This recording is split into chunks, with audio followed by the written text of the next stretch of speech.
So I'm addressing somebody's comment that it made on that they made on YouTube. So they were suggesting to do drugs. For one, I don't do any hard drugs. I don't do any drugs at all. The worst drug I would ever consider doing would be marijuana, and it's legal in the state that I'm in.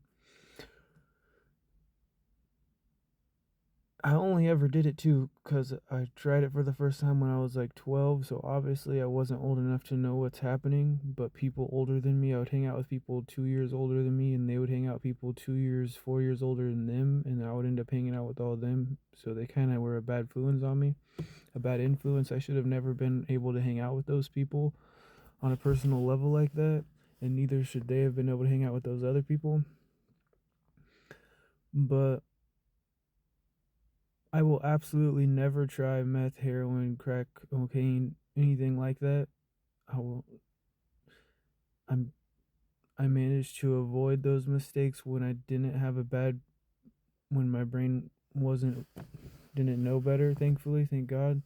A lot of people didn't. They end up doing it before they were able to get out of that state of mind to where you can make mistakes like that. Because you go through several stages in life growing up of awareness and of knowing what's happening in things, and sometimes people can go down a path and they can make mistakes. So like I don't necessarily judge people that make that mistake, but I also have dealt with people permanently altered for to this day, like 5 years plus clean, to where they're evil and not the same, and they've continued to show this weird evil side of them that never changes and never goes back to the innocent person I used to know. But anyways, and they also recommend, like, if I ever get a job, save like $900 to buy drugs. I would I've never even sold marijuana. I just bought it to use for myself to deal with extreme depression and trauma, and to just not feel what I was feeling and dealing with, and just to dissociate, basically dissociate from everything, dissociate from responsibilities, from what's happening around me, from life mistakes, to not being who I want to be, to not being able to do what I want to do, to being extremely lonely and bored. And it turned into something that made being lonely and bored and less lonely and bored for some reason. I just don't belong in that category.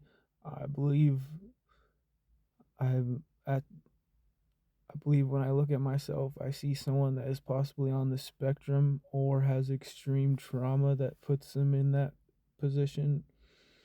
And, like, to be honest, I went to like 10 different schools and I was in special ed at a couple schools, but I completely stopped trying in school around fourth or fifth grade. I just stopped, which I wish anything I can go back and change that. But it was also kind of because one of the schools, I believe, were being pretty weird to me and targeting me out just because I didn't have a fully respectful functioning brain like I should have, because of my family situation, because who my dad is and stuff and everything else, because my mom and my dad both themselves don't have a working brain. To this day,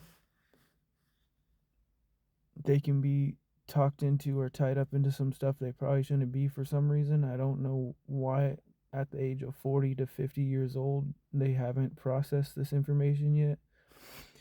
For one, the second my brain got a little bit better, I was kicked out for protecting my brothers from abuse, for yelling about the abuse. That's all I did, and I actually got suicidal and yelled as loud as I could, and then they kicked me out and told lies, and thankfully it got fixed, kind of. But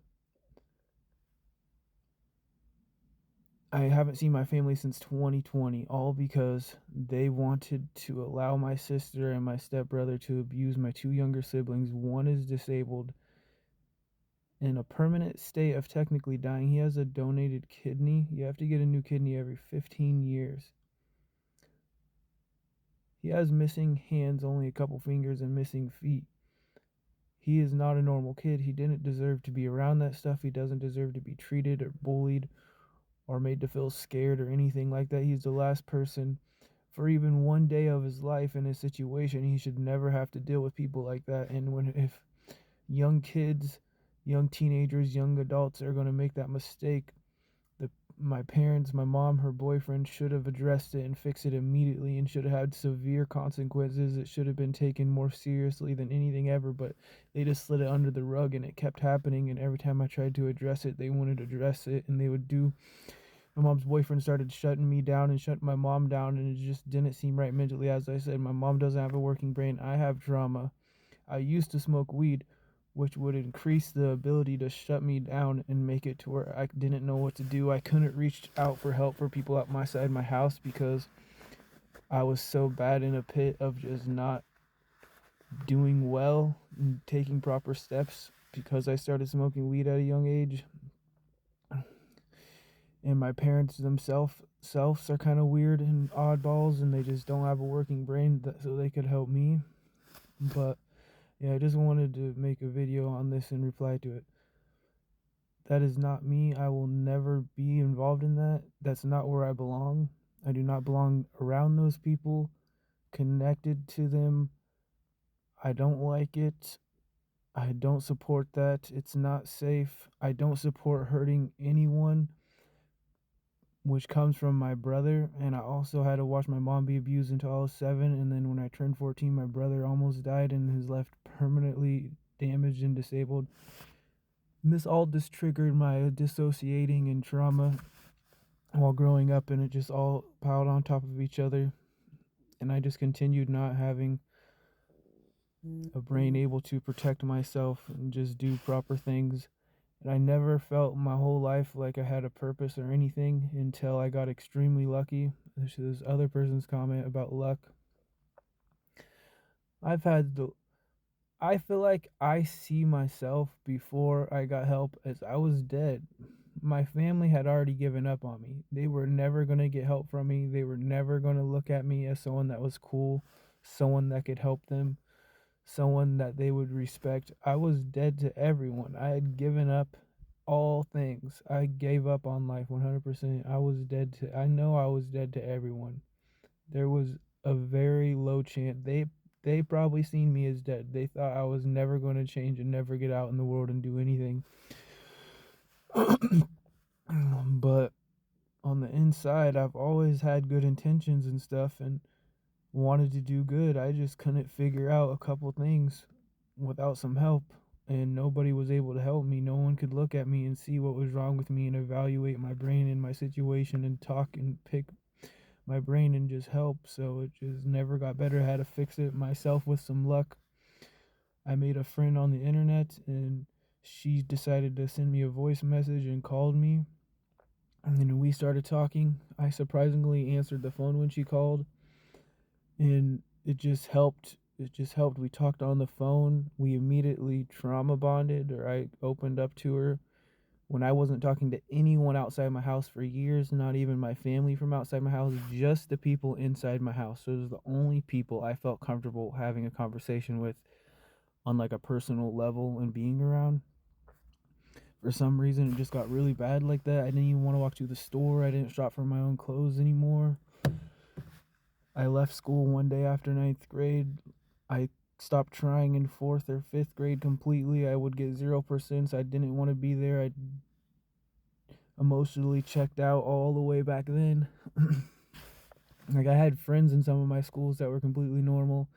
And it was like 50-50 because I went to 10 different schools. Half of my schools, I'll just sit by myself and do nothing because I already gave up in fourth or fifth grade by then. And that's when we did most of the moving. But we also went to different schools, a couple when we were younger. This video is only 10-minute long. So anyways, I've already been super blessed. There's been times where I could have easily died in a ditch, and literally God himself, it feels like, saved me. I've been given miracles, and I've experienced what it's like to have a second chance, and I'm very grateful for what I've been given. But I've also suffered things nobody should have to suffer, and have been put through things that are just not right. But I'll take it because, like I said, I've been given a second chance through luck and effort and miracles. Magic